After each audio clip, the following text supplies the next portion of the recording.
നരേന്ദ്രനാഥിന്റെ ബാലസാഹിത്യ കൃതികൾ. കൊച്ചു നീലാണ്ടൻ.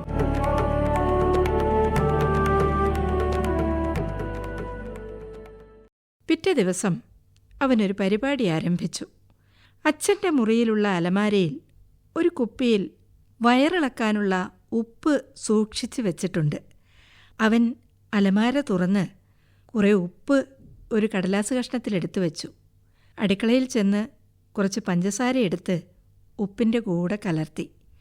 അച്ഛൻ്റെ അമ്മാവൻ മരുന്ന് കഴിക്കുമ്പോൾ സ്വാദായി തന്നെ കഴിക്കട്ടെ. മരുന്ന് കടലാസ് കഷ്ണത്തിൽ പൊതിഞ്ഞ് അവൻ ഉമ്മറത്തേക്ക് ചെന്നു.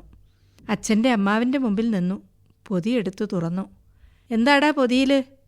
അച്ഛൻ്റെ അമ്മാവൻ അന്വേഷിച്ചു. ഇതൊരു തരം മിഠായിപ്പൊടിയാണ് അച്ഛൻ്റെ അമ്മാവാ, അവൻ പറഞ്ഞു. നോക്കട്ടെ, ഞാനൊന്ന് സ്വാദ് നോക്കട്ടെ. അവൻ അനുസരണയോടെ പൊതി അങ്ങോട്ട് നീട്ടി. അച്ഛൻ്റെ അമ്മാവൻ വാ പൊളിച്ചു. കടലാസ് കഷ്ണം കൂട്ടിപ്പിടിച്ച് 3/4 ഭാഗം മരുന്നും വായിലേക്കിട്ടു. അദ്ദേഹം മുഖം ചുളിച്ചു. ദുസ്വാദ് തോന്നിയിരിക്കും.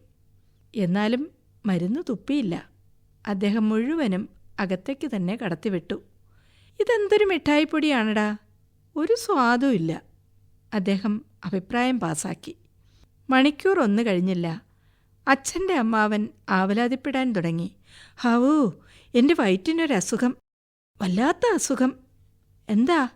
കൊച്ചു നീലാണ്ടൻ്റെ അച്ഛൻ അന്വേഷിച്ചു. എന്തോ ഒരു പന്തികേട്. അദ്ദേഹം മറപ്പുരയിലേക്ക് ഓടി. തിരിച്ചു വന്നപ്പോൾ പാവം വല്ലാതെ കിതയ്ക്കുന്നുണ്ടായിരുന്നു. വയറിളക്കം, വയറിളക്കം, അദ്ദേഹം ആവലാതിപ്പെട്ടു. വീണ്ടും മറപ്പുരയിലേക്ക് ഓടി.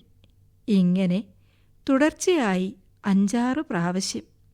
തളർന്ന അവശനായി അച്ഛൻ്റെ അമ്മാവൻ കട്ടിലിൽ ചെന്ന് കിടന്നു. കൊച്ചു നീലാണ്ടൻ്റെ അച്ഛൻ ഡോക്ടറെ വിളിക്കാൻ പുറപ്പെട്ടു. കൊച്ചു നീലാണ്ടന് പരിഭ്രമമായി. ഇത്രത്തോളം ചെന്നെത്തുമെന്ന് അവൻ കരുതിയിരുന്നില്ല. അച്ഛൻ്റെ അമ്മാവൻ്റെ മുഖത്തേക്ക് അവൻ നോക്കി. അദ്ദേഹത്തിൻ്റെ കൺപോളകൾ പാതി അടഞ്ഞിരിക്കുന്നു. അച്ഛൻ്റെ അമ്മാവൻ മരിക്കുകയാണോ? അവൻ്റെ ഹൃദയം ഊക്കിൽ മിടിച്ചു.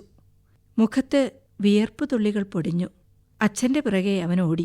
അച്ഛൻ വേഗത്തിൽ നടക്കുകയാണ് ഡോക്ടറുടെ വീട്ടിലേക്ക്. അച്ഛാ, അവൻ ഉറക്കെ വിളിച്ചു. അച്ഛൻ നിന്നു. എന്താ എന്താ പറ്റിയത്? അച്ഛൻ പരിഭ്രമത്തോടെ അന്വേഷിച്ചു. നടന്നതെല്ലാം അവനൊരൊറ്റ ശ്വാസത്തിൽ പറഞ്ഞു തീർത്തു.